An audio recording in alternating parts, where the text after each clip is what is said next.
we get round to starting the infamous foreplay this evening, we are having a raffle for a Mazda, a red one, MX-5 soft top. So if anyone thinks they might want one, I've got some keys for one that was left in the car park. Putting them somewhere safe for the rest of the performance. Come and see you later. Oh, excellent. Send your good lady wife, I prefer that. Right. Bumpkins, you're late! My lords, ladies and gentlemen, villagers of the parish, strangers from far off lands, welcome. The Corsley players and their now legendary foreplay wish to enthrall you with the history of this great edifice. The little number called Through Thick and Thin, 450 years of manor farm. For 4.5 centuries we will give you in 4.5 minutes. For today, this manor house, older than the Spanish Armada and the birth of Shakespeare, reaches its 450th birthday. But let us hearken back to Saturday, June the 8th, 1563, 7:25 of the candle to be precise.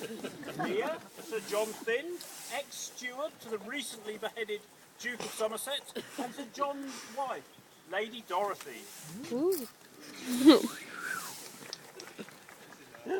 Well, husband, unlike poor Edward Seymour in the Tower, you managed to talk your way out from under the executioner's blade, and your silver tongue has worked its magic again on good Queen Bess. But what on earth possessed you to pay her 20 ducats of gold for this wilderness of Corsley? Once I had dropped my previous legion in the ship, I found he had no head for the matters of the estate. And my dear, it was this or Chatham Slade.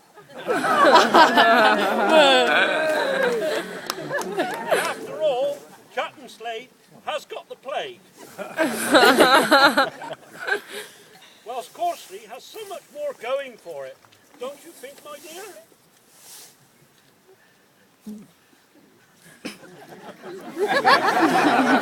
Hang on. Methinks I might build myself a little homestead here, whilst I think of bigger things over the hill in Long Lake to build. And when will our little homestead be ready? Oh, by Christmas! By Christmas! I ain't saying which Christmas time. This is the first recorded use of the excuse used by males to their partners about when a building project might be finished, and one the current Mrs. Holly is all too familiar with.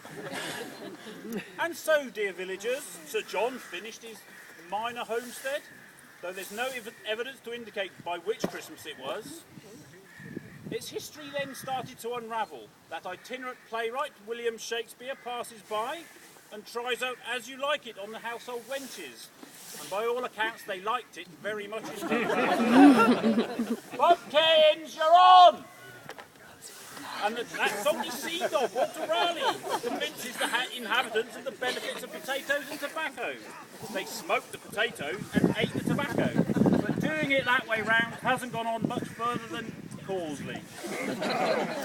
And those tenant farmers, they consume large quantities of that roasted peacock. And we think this was for medicinal reasons, but we're not quite sure what ailments they actually had. We now spring forward through the centuries to 1947.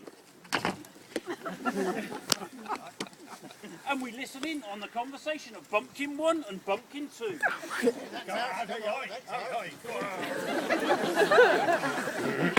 come on.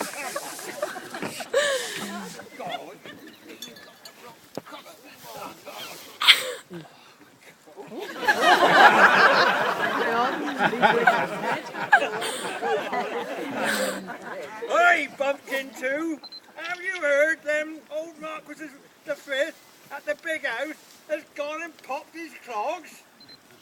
Well, he never did. He never did. If peacocks could fly, You cut me down with your turnip side. You never did. He surely did, and what's more, owing to those punitive and archaic inheritance tax laws, his family owes the government, manages government, a gazillion pounds in taxes. And as you know, he's not exactly flush with cash.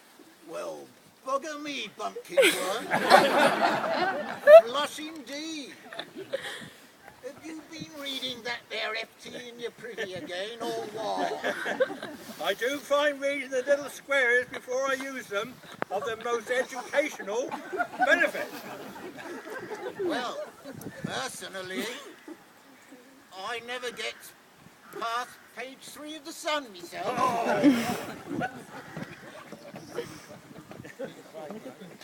Meanwhile, back at Longleat, Marquis number 6 is in conversation with his estate manager Tarquin. Well, Tarquin, 'tis no use. After Peter passed away, we got nothing in the kitty to pay those wretched death duties. We'll have to flog off some of the estate. Very well, your Marquisness. Shall we have an auction? Indeed, Tarquin, we will. And a good weak one is what we need.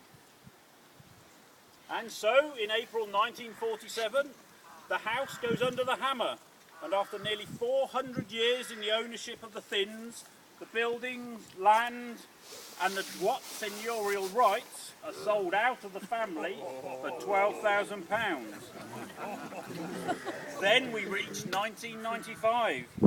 The house is in a sad state, unfit for human habitation, and it becomes home to enough rats to challenge the pipes of the Pied Piper himself. It goes under the hammer once again, but the hammer never descended. And then mine hosts arrive and was fool enough to pay good money for one of the largest listed rat houses in the country. Fool indeed, or was he? More astute, some say, for it was not the building that he had his eye on, but on the Dwight seigneurial rights, which he alleges passed down with ownership in the house. And that, my dear villagers, is what he tells the newlywed brides as he cozies up to them on their wedding night.